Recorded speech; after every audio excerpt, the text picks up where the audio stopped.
20th comment below gets my Miami tickets. Totally free. I just waited in line 30 minutes to get the most expensive coffee I've ever bought in my life. But you know what's even more egregious here in the Bahamas? $17 bottled water. Not kidding, look at the receipt. $17 for this bottle of Fiji water from a different island than the one I'm on currently. That's right, welcome to Coffee Break Tennis. I'm the angriest, saddest guy in paradise. Here we are at beautiful Bahamas, Nassau. And yeah, like I said, I'm the saddest guy in paradise. In fact, I tried to do a show last night, but it got too dark. But Michael Riven, this guy Michael Riven, he tweeted this to me. He said it best, his reaction to Federer's loss. Yeah, that's right, Federer lost. If you didn't hear it yet, if you've been in a cave, if you've been on a desert island like me, Federer lost in his first match at the Miami Open. #1 ranking is gone. It goes back to Rafa Nadal, who did nothing to get it, but that's okay. That's the way tennis works. And of course, if he doesn't win in Monte Carlo, Roger will get it right back. So there's some things to hope for, but Roger is not going to play the French. He's not going to play clay. He announced it right after in his press conference after he lost. We won't see him until grass court season comes around. First off, Michael Riven at MRYVIN24 on the tweeters. No! So that's me last night here. I made a show. It was way too dark to use it, as you can see. But that's, yeah, Michael Riven, he said it best. I watched the match yesterday. I'm super bummed out, obviously. And I'm, like I said, the saddest guy. It's a theme here, the saddest guy in paradise. We've got fire dancers. We've got Junkanoo. We had Mr. Limbo with his stick on fire. And I'm there just looking miserable. Okay, I cracked a smile during the Junkanoo. Check out the Junkanoo.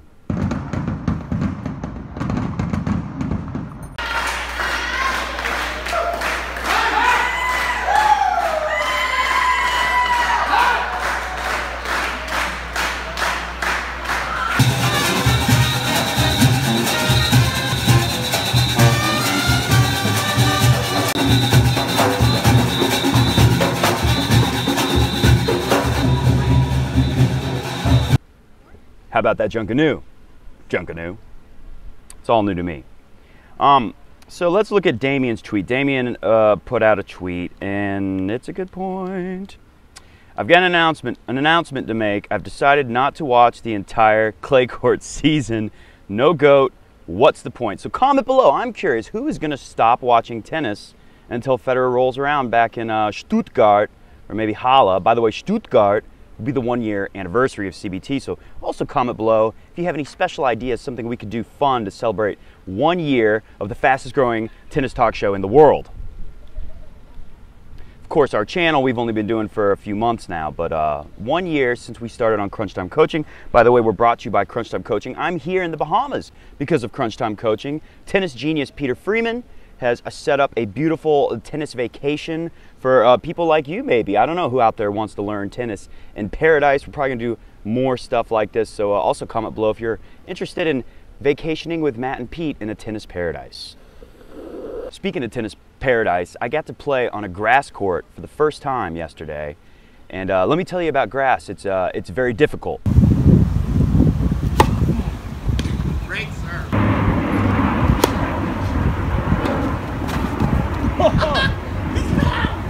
You see that short ball coming, and you get ready to take off and run up there and smack it like on a hard court, and the next thing you know, you're on the ground in the grass.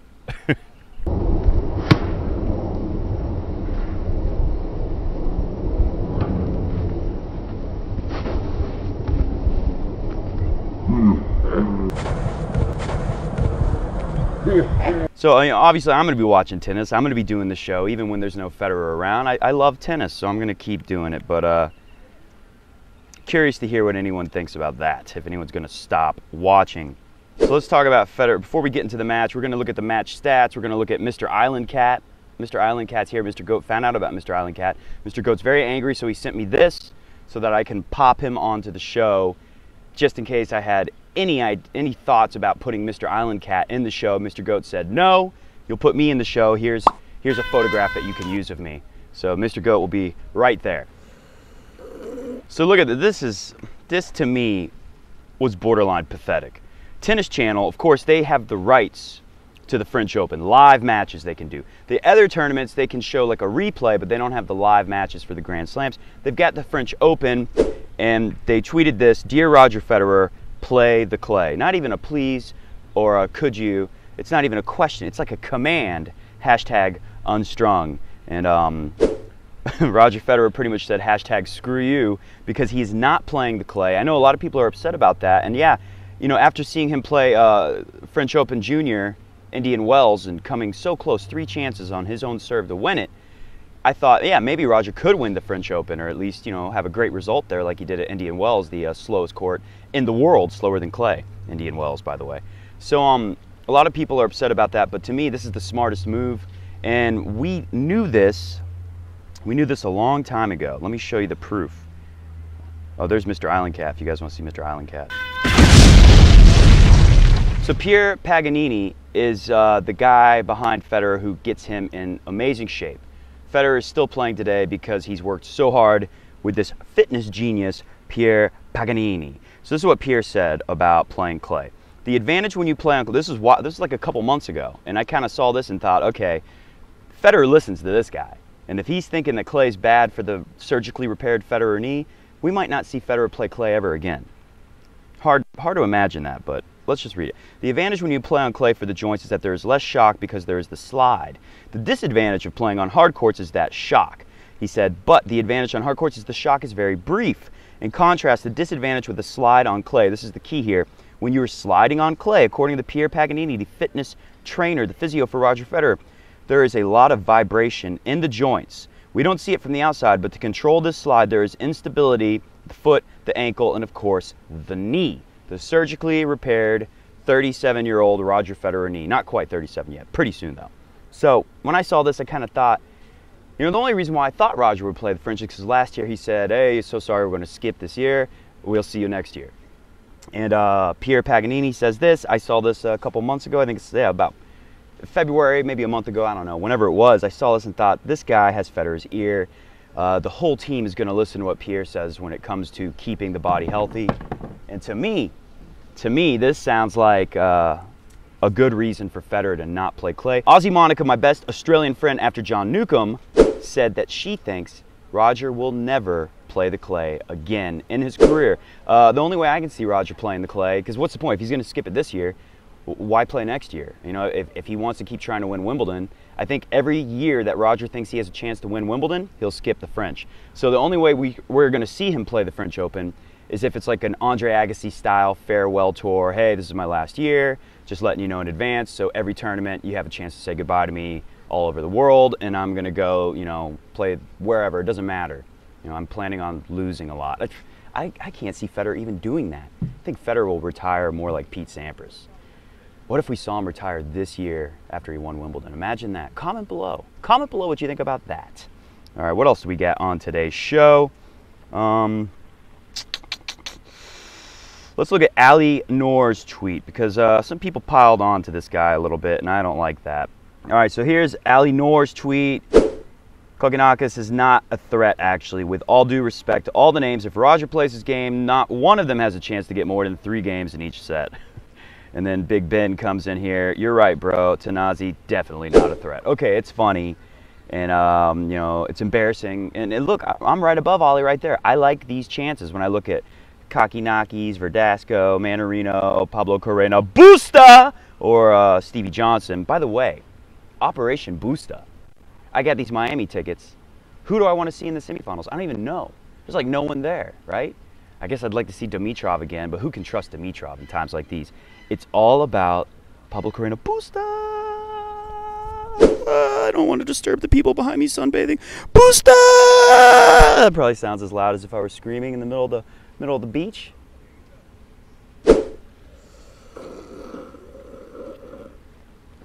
Oh yeah. Operation Busta. Let's hope that Busta makes it to the semifinals, because I want something to boost about when I go to Miami. That's right. I said I'd give away my tickets. I'm not going to give away my tickets. It's been 12 years. It's the last year they do it. My first year, 20-year-old Matt, first time seeing live tennis in the finals. I want to be there for the last final ever, so that's why I'm not going to get rid of my tickets, but it was a funny thought. In fact, with all that fire, I thought about burning my tickets. All that fire, you got fire breathers, fire dancers, Fire sticks for Mr. Limbo. Don't blame Allie Noor. No one could have seen this coming. Been drinking too much apple juice. I think I'm not going to drink apple juice ever again. I'm quitting apple juice after the experience that I've had here. Jeez Louise. Go to an island paradise. You'll see a lot of wonderful things. So let's talk about how did it happen. Let's talk about this upset, and then I'm going to get out of here because I got a plane to catch. We're going back to Atlanta. Then, of course, I'll be driving to Miami in a few days. Apollo Sky at Ruby Cake. It's a strange one. By the way, you can follow me at Coffee Break TENS 10s, like the number 10, at Coffee Break 10s on the tweeters if you want to tweet me. Federer lost confidence in his shots. It's sport. It happens. Sometimes you can't miss.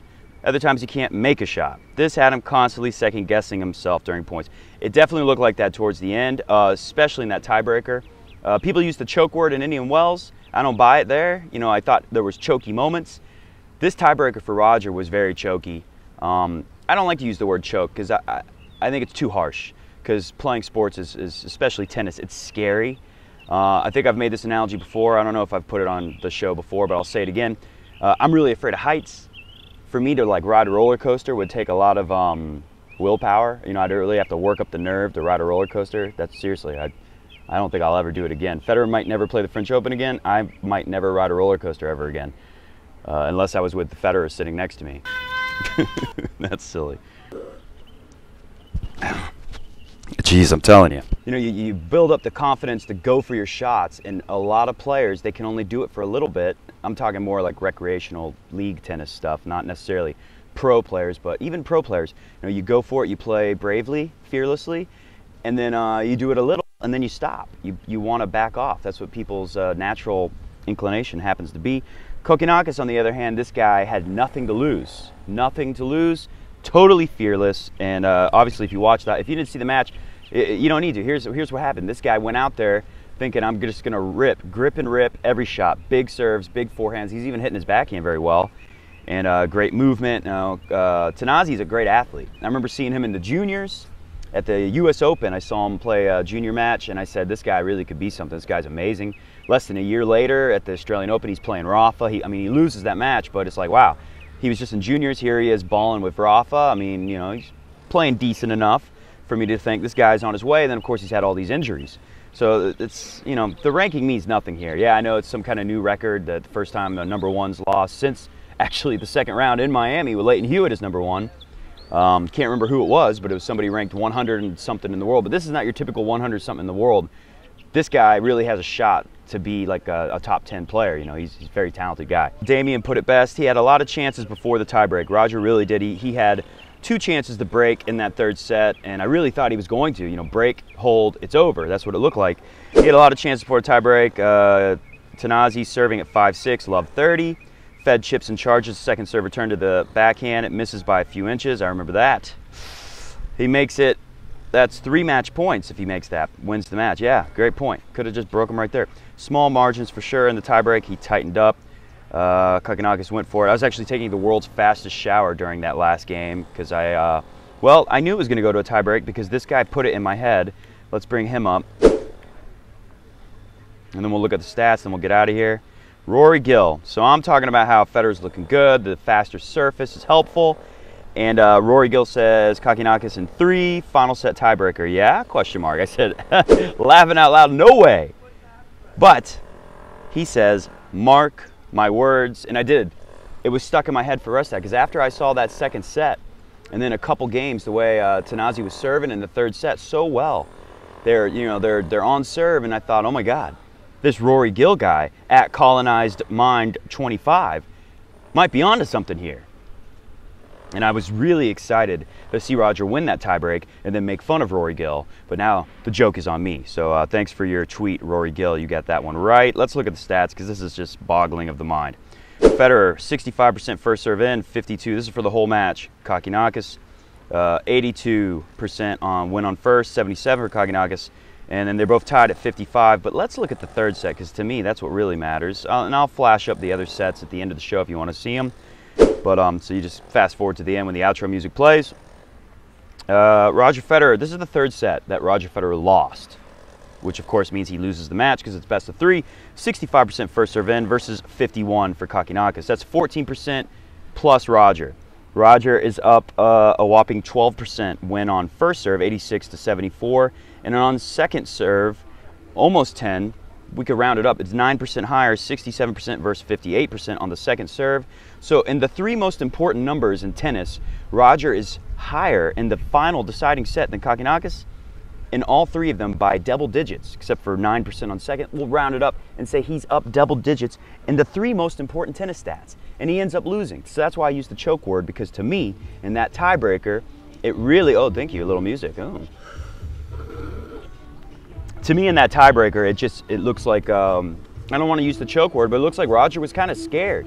He was very nervous. Kokkinakis, nothing to lose, just ripping it. That's the story of the match. Hit the music. We're going to get out of here. I got one last thing for you guys. If I just saw that tweet again. If anybody knows what in the world happened with Wozniacki. Oh, before that, this is the funniest thing in the world. I am perfect, P3RFACT. Great person to follow on Twitter. He said, my kids are into tennis since Indian Wells as we watch it together. Today they asked me, Dad, what happened to Sissy Puss? I told them Sissy Puss was chased away. That's great. All right, so Wozniacki put this out there, and tournament director James Blake, who was trying so hard to make noise, you know, it was so obvious that he was just trying to get in the media with something saying, oh, they need to give a protected seed to Serena. Well, the only problem with that is that, you know, she's been gone for a year. They give her entry, she still gets in, but you got to take a seed away from someone who's been playing hard to earn it. That's not fair. You know, I know it might not seem fair that Serena has to play a tough opponent in the first round, but I don't want to take a seed away from someone. So James Blake makes all that noise, and then here he goes silent. Oh, nothing of the sort's happening in my tournament. Let's tell you what it is before I go any further. Last night I had a tough match to a great opponent and friend, Monica Puig, at the Miami Open. Fully aware of tennis is a game of wins and losses, blah, blah, blah, blah, blah. However, during my match, people in the crowd threatened my family, wished death upon my mom and dad, called me names that I can't repeat, and told my fiance's niece and nephew, who are 10 years old, to sit down and shut the WTF what the fudge up. Wow! Meanwhile, security and staff did nothing to prevent this, even accepted it to take place. I always encourage fans to cheer, but this blah, blah, blah, blah. We got it. Miami Open chooses this serious. Better take this serious because it's a horrible example. You get the idea of what she's saying there. First off, I don't know what the tournament's supposed to do. I guess if you're security and you see someone threatening the life of a 10-year-old, yeah, maybe pull them out of the match. Maybe tell them to go home. But it's going to be really hard for James Blake. You know, I make fun of him a little bit. It's pretty tough for James Blake to do something about this. If anyone has any more information on this, knows more about it, witnessed it yourself, comment below. I'd love to hear. This is all I've heard about it. I haven't watched a lot of tennis on the island here. It's not very reliable with the ESPN Caribbean. You don't get everything. Anyways, that's it for me. Thank you for watching Coffee Break Tennis. I am your host, Matt Bradshaw, live in Paradise, Nassau, the Bahamas. I'm undecided if I'm going to do a show tomorrow. There's a lot more stuff to talk about. Maybe I will. We shall see. I leave you with last night's Caribbean fireworks. See ya!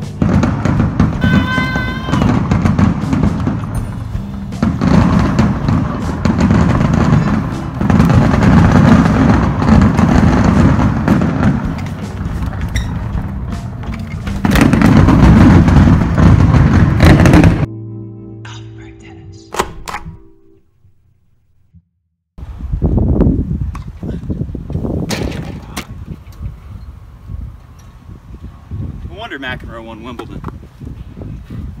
That's Wimbledon ready. Yeah.